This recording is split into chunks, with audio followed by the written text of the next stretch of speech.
Commander une machine par la pensée, c'était jusqu'à présent de la science-fiction, mais c'est aujourd'hui une réalité. Regardez bien. La machine, symboliquement, la voici. C'est un drone. Nous sommes au Palais des Découvertes à Paris.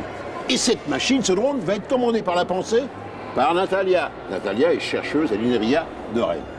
Comment ça marche?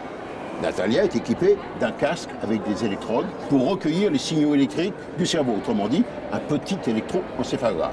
Et à chaque fois que l'on pense à un objet ou que l'on fait un geste, il y a une signature caractéristique qui est mise en mémoire dans la machine. Par exemple, Natalia dit « je veux faire monter le drone ». Drone, c'est en hauteur, c'est donc nuage. Natalia pense nuage, des signaux électriques se forment, sont dans la machine et commande le drone.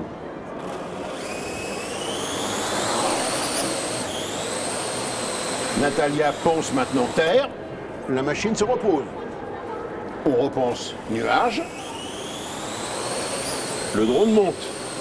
Et lorsque Nathalie ne pense à rien, eh bien le drone est stationnaire.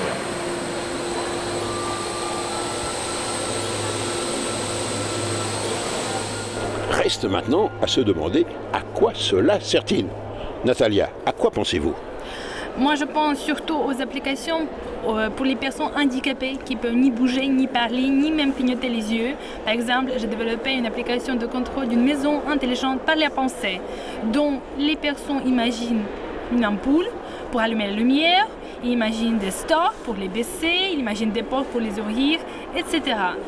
On pense aussi à commander le lit, le fauteuil roulant. On peut bien sûr contrôler comme ça un fauteuil roulant, il peut se déplacer à gauche, à droite, reculer, avancer.